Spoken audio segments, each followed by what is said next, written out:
2025 is going to be your best year ever. I'm Chris Cooper. This is Run a Profitable Gym. And every year I like to do kind of a wrap-up show. I like to recount the metrics and the growth of gyms over the last year. And I like to give you a little bit of inspiration, a little push to keep going even harder in 2025. But this year though, I want to give you something to do. It's not enough for me to tell you that 2024 was great. I want to actually show you, and I want to show you how great it was for your own gym. So here's what I want you to do. I want you to go into your booking and billing software or your Google Calendar and just open up your calendar first, okay? Or if you're journaling, amazing, pull up that journal. Then I want you to pull up your metrics. So pull up your profit and loss statements from the last year, or open up your two-brain dashboard, or open up your QuickBooks file, and I want you to have that on the screen too.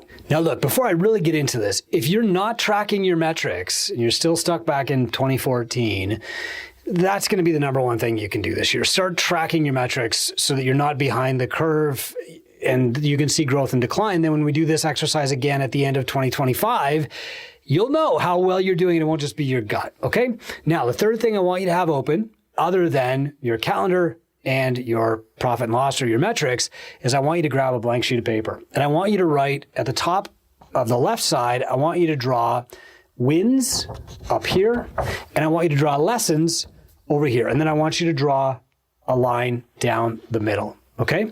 Now we're going to go through 2024 month by month. So I want you to ask, what happened in January? Were your metrics up or down? What happened that was positive? Okay. Put that in the wins column. Then what happened that you can learn from? The bad things, the challenges that happen in your business. You're going to put that in your lessons column. So if your revenue was up last January, that's a win. Write it down. But I also want you to write down what caused that spike in revenue on the lessons side. If your client headcount was up, that's a win. Write it down, but also write down why your client headcount was up. What did you do last January? Okay. This is how owners become better owners. They reflect on the wins and the losses, and they record them as lessons. Now what I want you to do is look at your calendar. So what happened in January? If you keep a journal, look at that.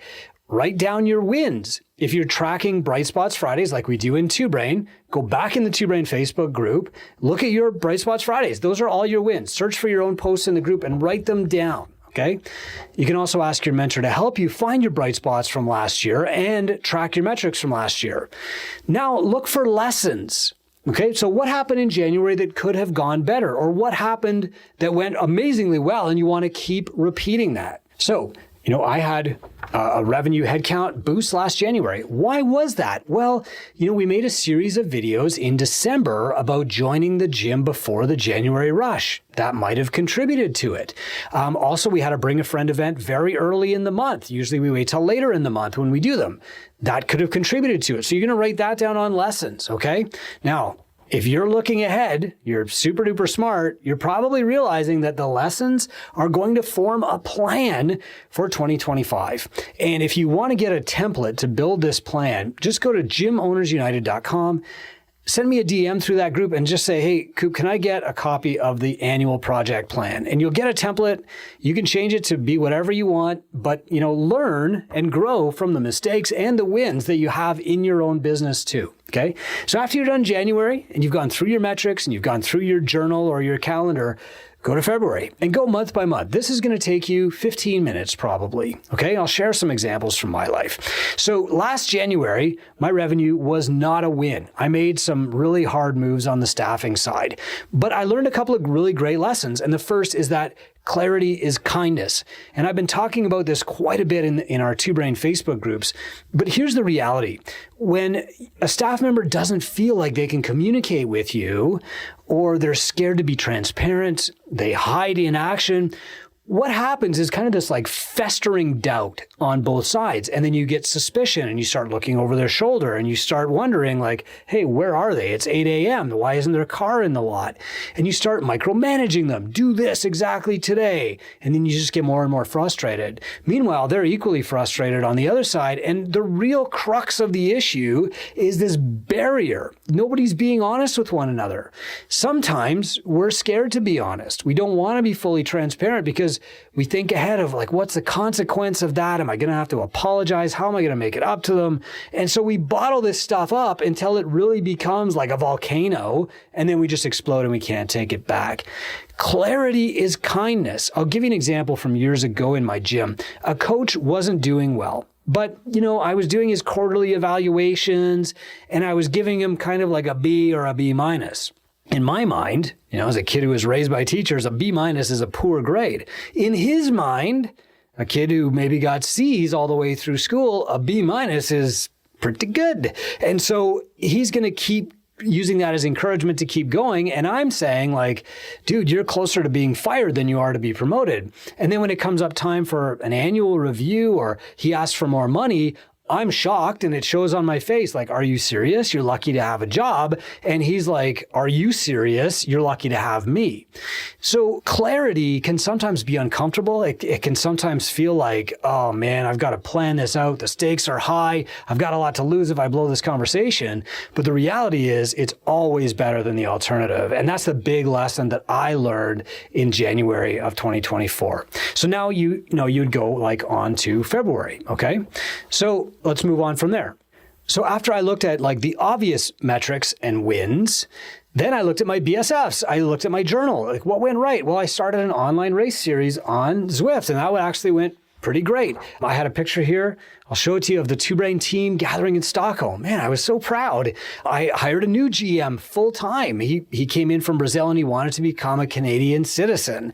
Amazing bright spots for January. And just reading those things reminds me that, hey, I'm pretty good at this. Like I'm a successful entrepreneur. The business is successful and it's delivering in the way that I want it to deliver. It's providing the opportunities for people that I want to provide. Like I'm proud of it. But you often need that reminder because your brain fixates on what went wrong. So it's really important as you're doing this to go through all of the wins that you had per month too, and not just look at the negatives and the lessons. Now we can skip ahead a little bit. So I can go down to February. I ran the Intramural Open. I had really good engagement. Best engagement I've had in the last 3 years. Awesome. Then, my Bright Spots Friday, I'll show you this one. It says, I have amazing HULOC. Well, that's a great reminder to me that whenever there's a vacancy anywhere in my life, it's usually filled pretty quickly by somebody amazing. And when somebody leaves my team or, my personal relationships, that I think I'm going to really miss that person. Quite often, they're just making a spot for somebody even better who's going to add more to the team or more into my life, and I'm going to love even more. An amazing reminder that I probably need to read 3 or 4 times a year, but if you don't take time to revisit it now, you'll forget all about it. If I go down to June here, the summit was the best ever. We sold it out. There was 1,000 gym owners. The energy was amazing. I did very little except shake hands and hug people and take my picture. I loved it. And the best part was all the feedback from people that Two Brain has changed my life. I'm a different person. I'm running a different business. I have a better marriage relationship now. All that stuff. Absolutely incredible.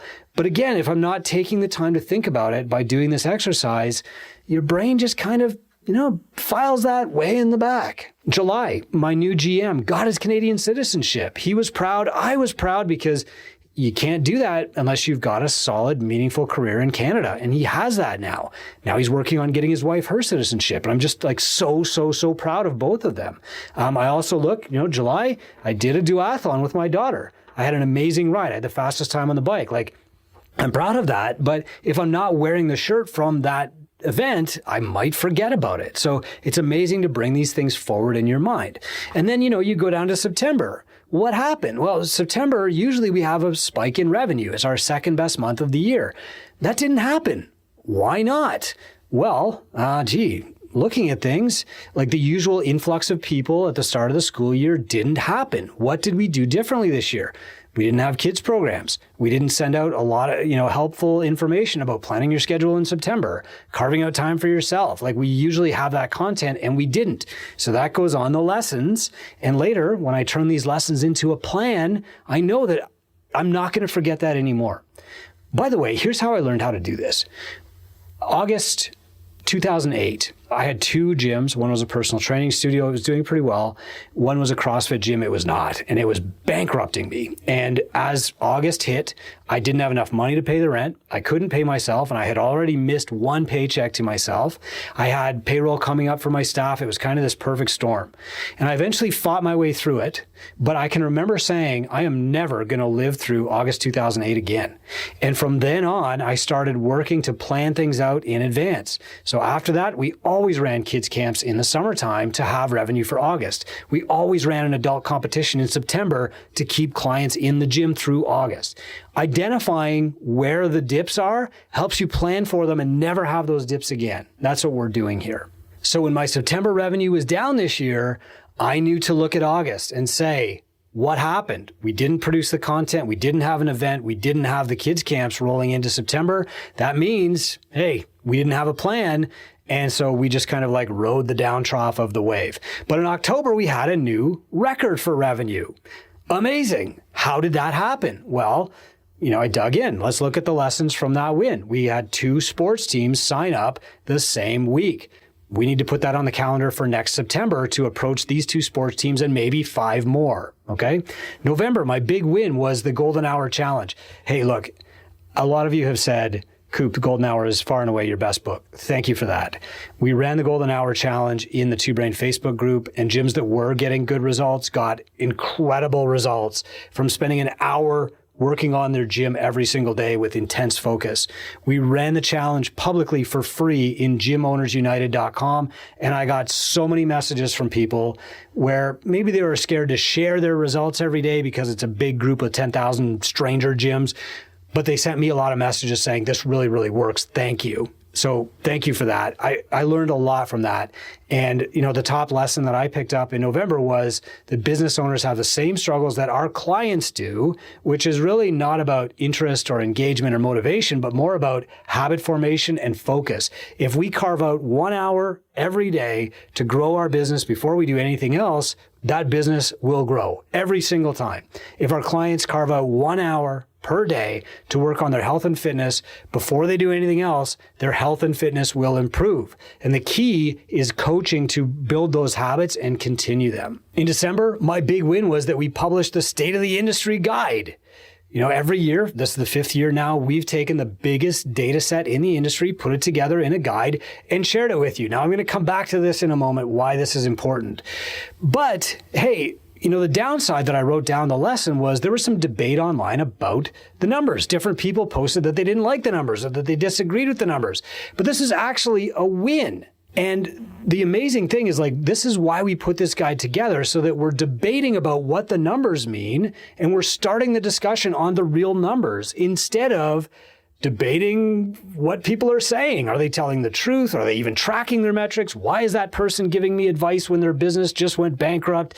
There's so little transparency online that when you start the discussion from a position of truth, here is what the numbers say, then you can have a meaningful discussion about what the numbers mean. And this is how science works. And this is why we publish the guide in the first place. If you don't agree with my interpretation of the numbers or our independent analysts, that's fine. Let's have a discussion. But let's start with the numbers. I also had a big lesson in December. A coach on my team that I really like went to work for somebody who I really don't. And again, that lesson of clarity is kindness and transparency and candor is really, really valuable. That came up. And what that taught me was I need to reinforce that on my team. There must have been a reason why this coach didn't think they could approach me earlier on, months ago, a year ago, that they were having problems, they were struggling to see their future, etc. That didn't happen. And that's something that I can fix by encouraging candor on my team, by reminding them that we want to be transparent, by being warm and welcoming and honest with them. And so I immediately went to every other coach on my team and said, hey, I really appreciate the honest transparency that we bring to our conversations. If you ever feel like you can't be totally honest with me, I want you to just call me, okay? Or send me a message or, back up, talk to this person on staff. And it reminded me that while most of my team is open, candid, transparent, I love working with powerful people and I'm not scared of it. there are always going to be people who are maybe a little shy. Maybe they're nervous. They can't force themselves to be honest. And so they need another way to do it. And I can encourage that in the people who are doing it, and I can give people who aren't doing it another way to approach it. That's a great lesson. The thing about doing this exercise is that it really reveals a skill that we all need. And that is, first, when you start looking for bright spots, you start finding them. They become easy. I started this worksheet. I went through January, and before I knew it, I could have just filled up the entire sheet without even trying, and it was just the back of another sheet of paper, as you just saw. So practicing looking for bright spots throughout 2025 is how you can create momentum.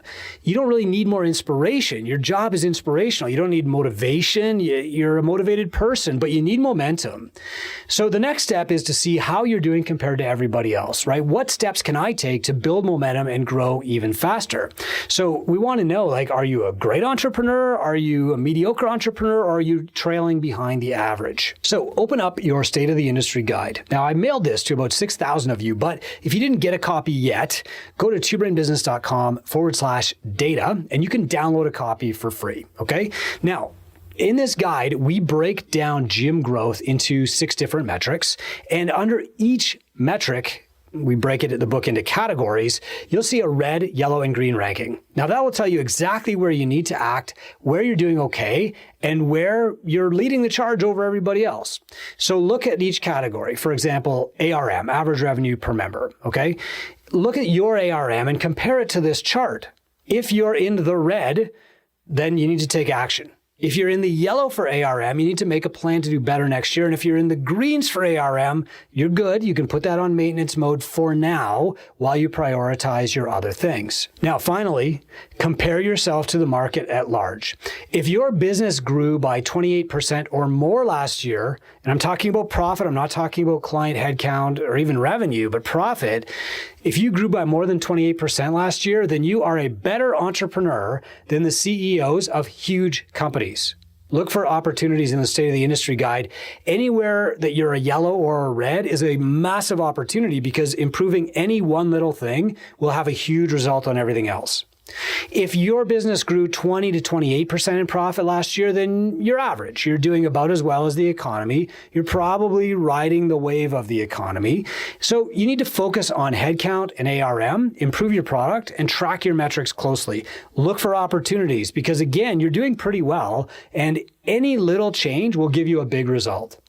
If your business grew less than 20% in profit last year, then you're doing okay, but you need to treat your gym more like a business. You're not keeping up with the average in the economy.